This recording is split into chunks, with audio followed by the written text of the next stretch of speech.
Shalom sahabat RYC, kita berjumpa lagi di sore hari ini. Kita akan belajar sharing firman Tuhan. Hari ini kita akan membahas tentang passion path and passion passage. Tapi sebelumnya kita berdoa dulu ya. Mari kita berdoa.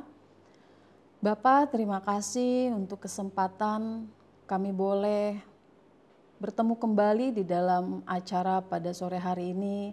Dan kami mau belajar bersama-sama untuk terus bertumbuh dan memahami isi hatimu melalui firman-Mu pada sore hari ini.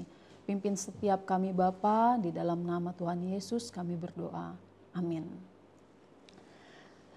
Hari ini kita akan belajar tentang passion path and versus passion passage. Ya, sekilas sih kedengarannya mirip tuh antara passion dalam arti sabar, versus passion. Passion itu jadi diartikannya gairah kalau di sini. Jadi antara jalan kesabaran dengan jalannya yang penuh dengan gairah gitu ya. Tentu kalau bicara tentang itu kita bisa melihat di dalam firman Tuhan dalam Matius 7 ayat 13 sampai 14. Di situ dikatakan, masuklah melalui pintu yang sesak itu karena lebarlah pintu dan luaslah jalan yang menuju kepada kebinasaan. Dan banyak orang yang masuk melaluinya. Karena sesaklah pintu dan sempitlah jalan yang menuju kepada kehidupan. Dan sedikit orang yang mendapatinya. Jadi saya menggambarkan bahwa passion path ini, jalurnya kesabaran ini diwakilkan atau mewakilkan pintu yang sesak itu. Sedangkan passion passage ini nanti kita akan belajar tentang bagaimana banyak orang yang berlomba-lomba untuk memasuki jalur yang penuh dengan ambisi, dengan gairah gitu ya, di mana seseorang benar-benar ingin memperoleh apa yang ditujunya. Tapi nanti kita akan belajar sebenarnya keduanya akhirnya memiliki sebuah ending. Nah, di dalam kehidupan ini, sahabat RYC, kita selalu diperhadapkan kepada pilihan-pilihan. Baik pilihan yang memiliki dampak yang pendek, sedang, maupun panjang. Contohnya nih, kalau sahabat RYC ingin main game. Sahabat RYC kan pengen memilih yang namanya game, mau main game apa ya. Nah, untuk sebuah momen yang singkat, tentu kita hanya milih game, ya udah deh daripada boring gitu ya, mending aku pilih game yang relax ya, nggak perlu mikir panjang-panjang gitu, nggak perlu stres gitu ya kalau misalnya nggak mencapai goalnya. Nah itu kan efeknya hanya dampaknya cuma sebentar gitu ya. Jadi sudah selesai main game ya udah selesai gitu aja, kepuasan sesaat untuk kita bisa mengalihkan kebosanan. Tetapi ada juga ketika kita ingin main game ini, dampaknya bisa lebih panjang daripada yang tadi, dampak pendek tadi.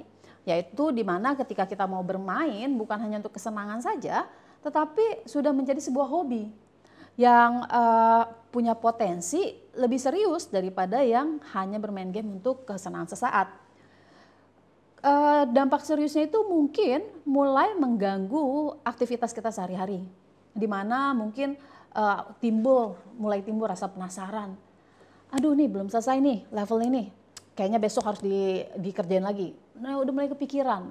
Nah ini permainan pilihan kita terhadap satu game dan itu memiliki dampak yang lumayan cukup serius.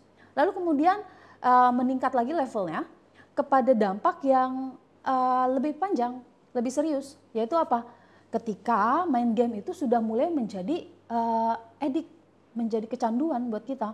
Jadi ketika kita milih game kesukaan kita, ternyata kita terjun dan akhirnya kita benar-benar menghabiskan waktu kita di situ. Nah ini bisa memberikan dampak yang panjang. Kenapa dampak yang panjang? Karena akhirnya merubah pola hidup kita, yaitu jadi kecanduan terhadap game tersebut. Tadinya kita senang berdoa nih, kita senang baca Alkitab, kita senang saat teduh. Tapi ternyata ketika kita sudah main game itu keasikan dan akhirnya edik ya, akhirnya kita kecanduan dengan game yang kita pilih tersebut, kita berubah menjadi seorang pemalas, menjadi orang yang udah nggak suka lagi yang namanya saat teduh. Kalau disuruh doa pagi yang biasanya kita bisa lah yang sampai 30 menit. Tapi karena sering main game itu, pemikiran kita terus ke sana, akhirnya 5 menit aja serasa ngantuk, serasa berat gitu ya. Lalu kemudian kita udah mulai sensitif, gampang marah. Udah mulai egois, udah mulai menutup diri. Kalau beberapa survei sih ya, ada yang mengatakan bahwa hal itu kerap terjadi kepada mereka yang kecanduan game. gitu. Nah, ini kan memperlihatkan bahwa ketika kita memilih sesuatu dan akhirnya pilihan kita itu membawa kita bahkan merubah pola hidup kita, kalau cerita tadi itu akhirnya bertendensi kepada pola hidup yang negatif, yang merusak pola hidup kita yang tadinya baik menjadi tidak baik. Ini bisa memberikan dampak yang panjang. Bahkan kalau kita lihat contohnya tadi, bahwa akhirnya kita udah mulai malas berdoa, malas baca Alkitab, malas sharing, bahkan sensitif kalau ditegur baperan gitu kan, nggak mau ditegur, bahkan punya dunianya sendiri. Nah ini akhirnya bisa berdampak kepada kekekalan loh, kepada kekekalan di mana kita udah nggak suka lagi hal-hal rohani. Nah semua itu bermula dari pilihan kita. Kalau hal itu tidak segera dihentikan, tentu dampak ini akan terus dirasakan seumur hidup. Di dunia ini begitu banyak tawaran yang diberikan kepada kita. Apalagi kita sebagai orang-orang percaya, tentu kita punya banyak tantangan. Nah, salah satu tadi tentang main game itu adalah hanya salah satu contoh. Lalu bagaimana dalam pilihan-pilihan lainnya? Tentu banyak.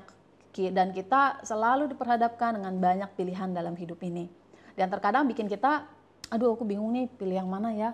Nah kadang kan teman-teman mungkin sahabat RYC di dalam kebingungannya datang kepada mentor. Nah itu bagus juga ya, itu bagus sekali ketika sahabat RYC dalam kebingungan memilih kira-kira pilihanku ini akan berdampak baik atau tidak, sahabat RYC datang ke mentor. Itu bagus sekali.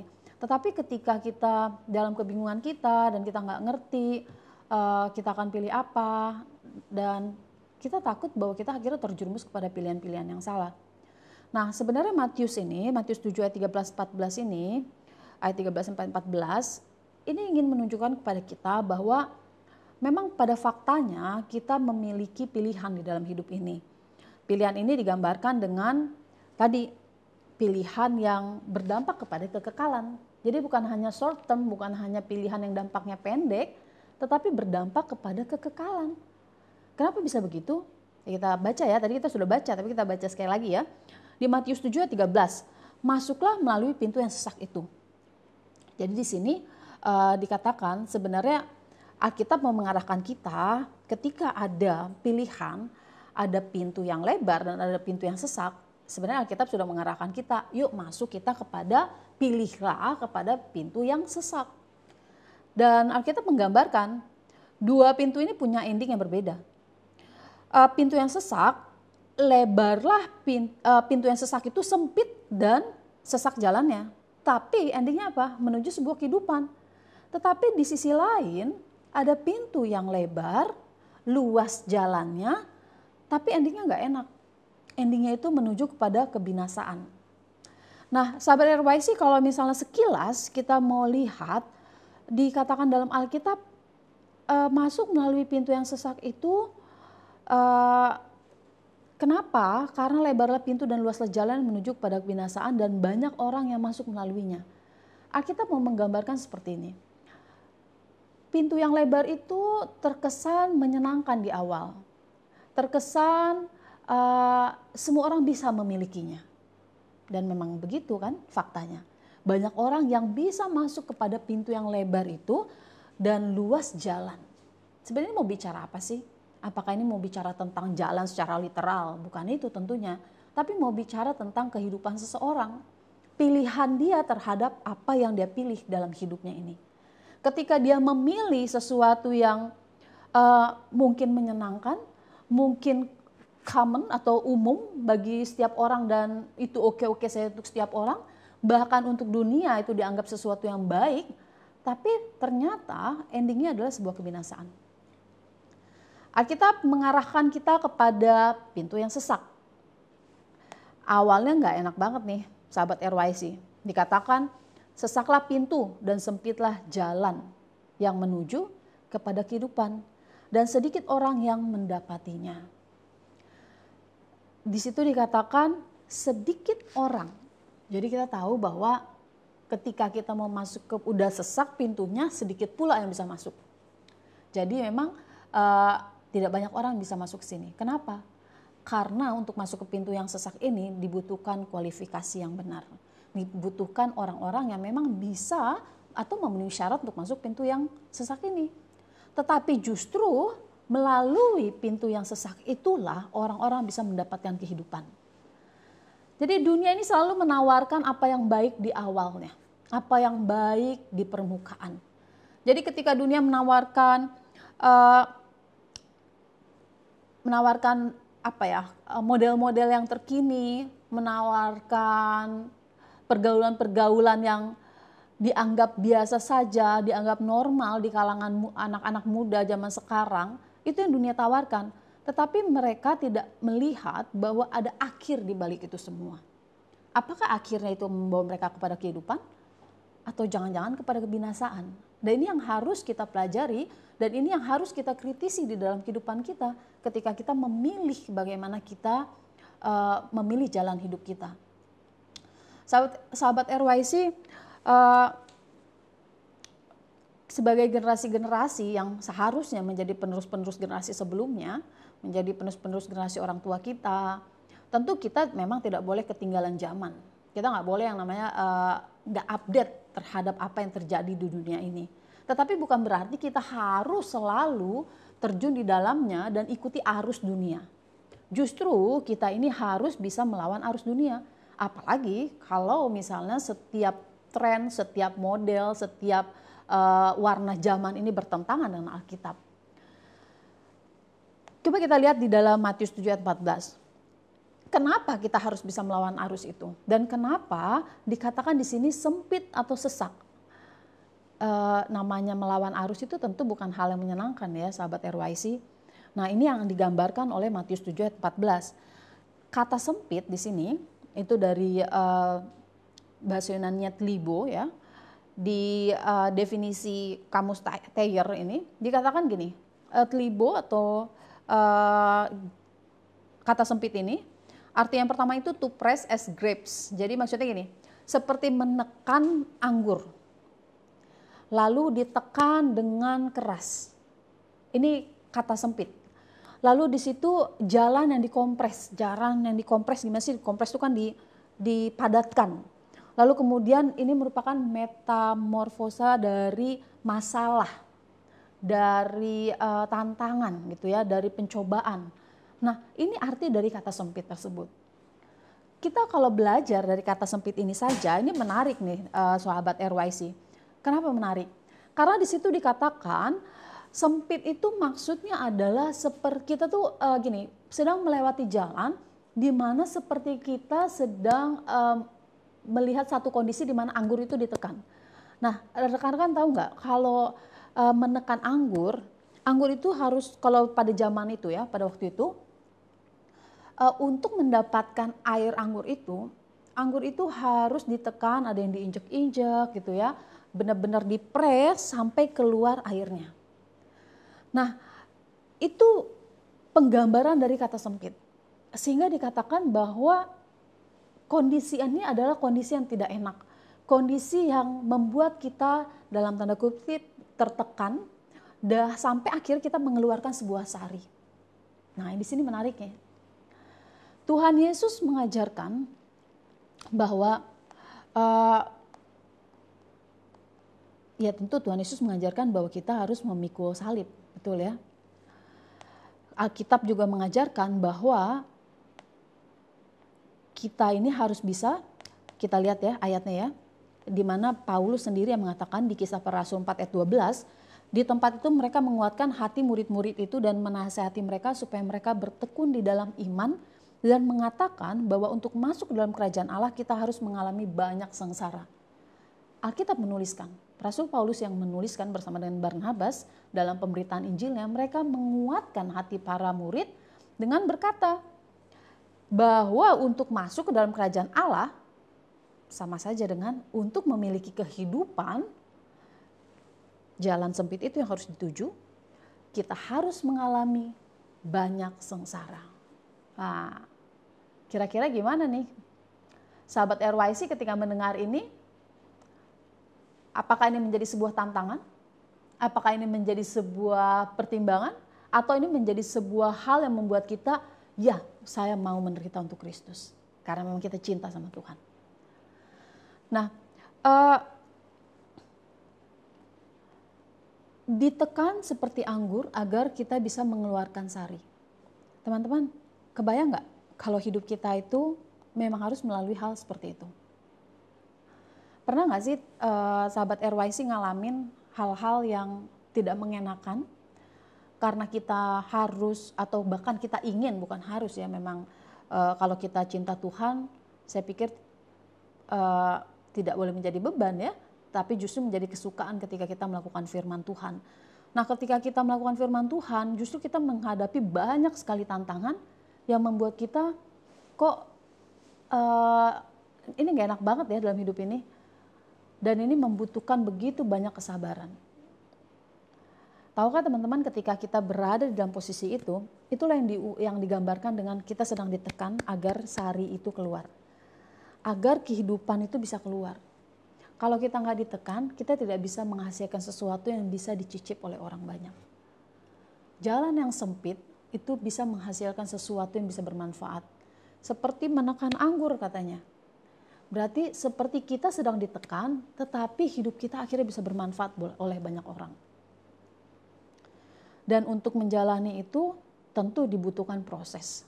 Ketika seseorang ingin mendapatkan sari dari anggur, ketika dia ditekan, ketika anggur itu harus diinjak-injak, ketika anggur itu harus kulitnya itu terkelupas, sakit kan?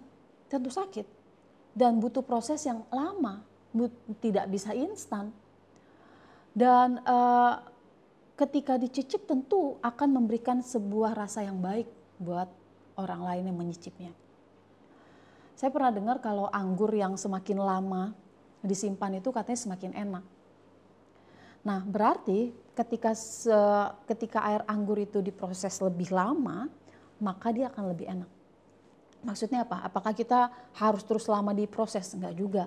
Tetapi saya mau katakan bahwa semakin kita memberi diri kita untuk diproses oleh Tuhan, semakin kita memberi diri kita untuk dibentuk oleh Tuhan, itu membutuhkan waktu yang cukup lama, membutuhkan waktu yang penuh dengan kesabaran kita menjalaninya.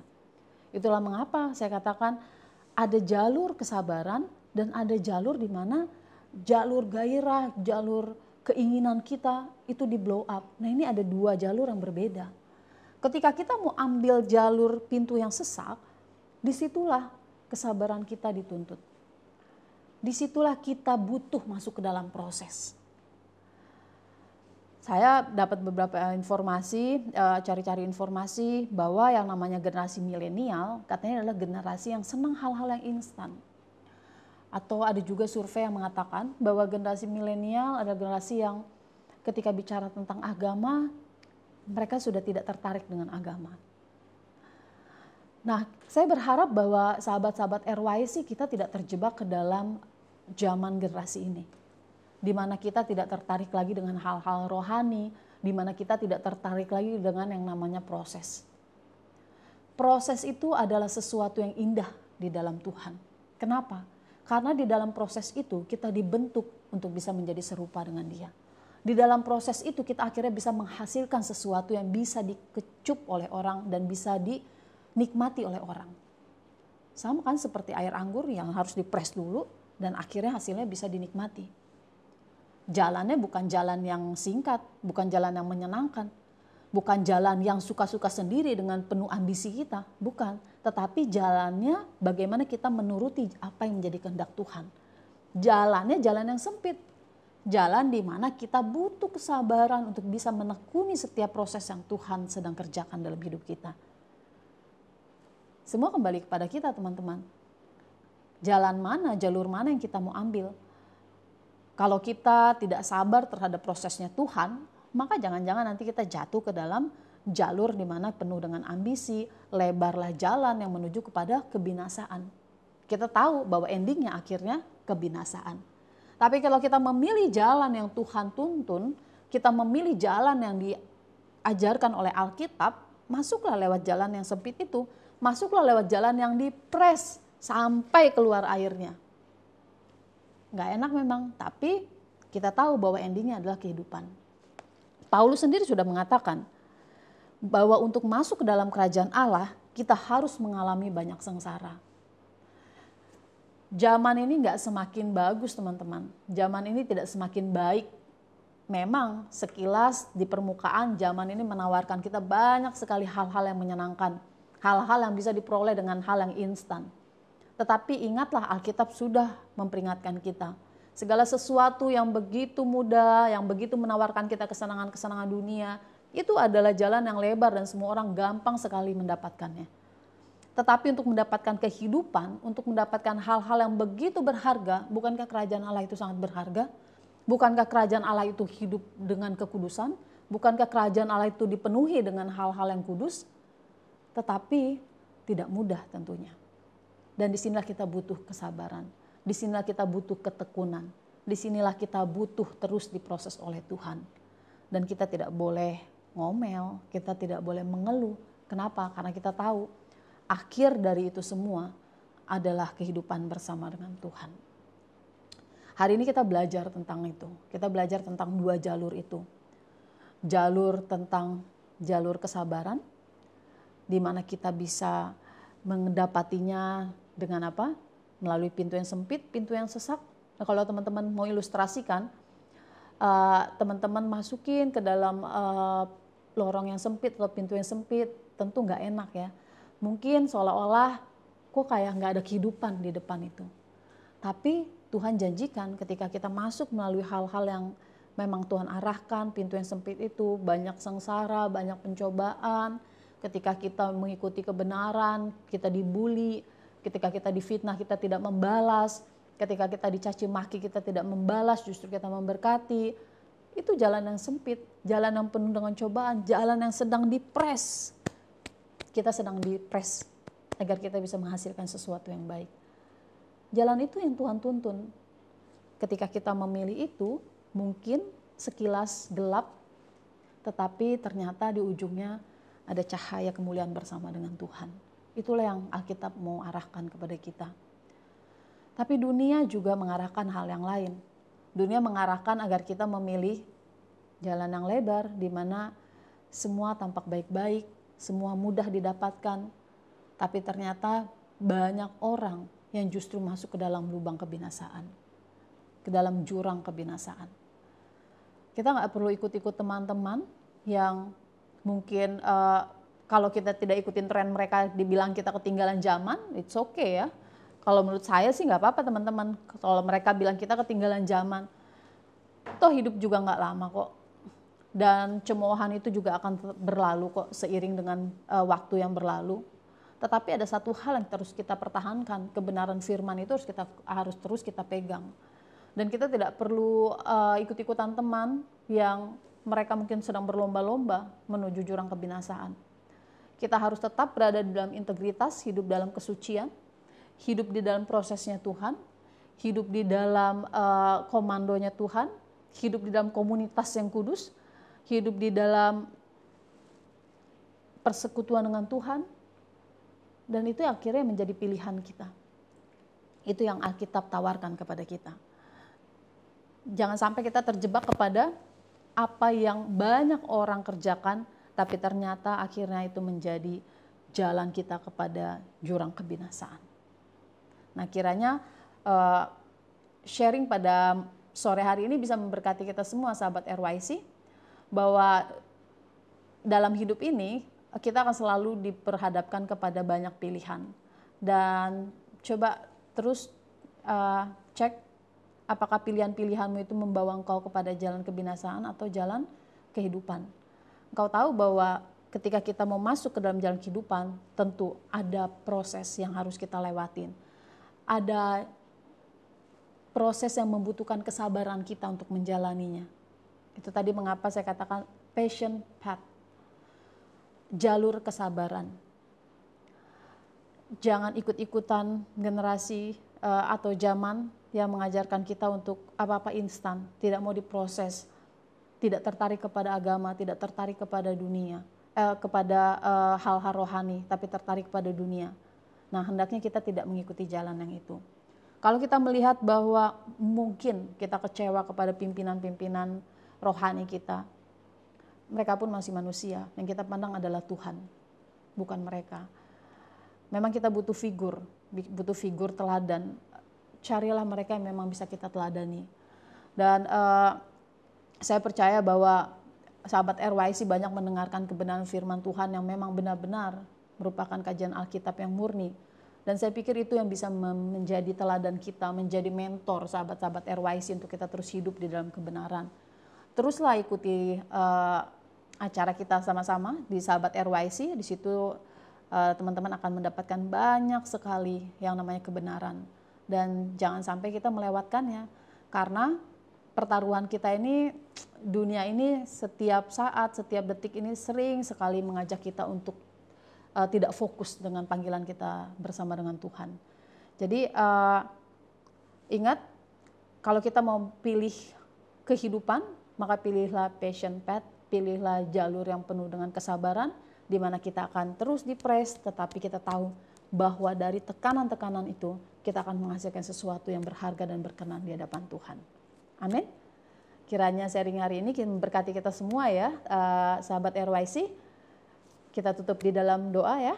Mari kita berdoa.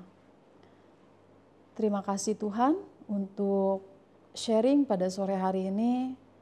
Kiranya kami terus bisa berjalan di dalam jalan-Mu, walau kami tahu bahwa terkadang hal itu tidak enak bagi daging kami, tapi kami tahu bahwa akhir dari itu semua kami boleh bersama-sama Tuhan di dalam kemuliaan-Mu di kerajaan Allah.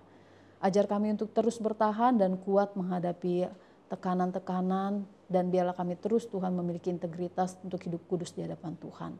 Di dalam nama Tuhan Yesus kami berdoa, amin.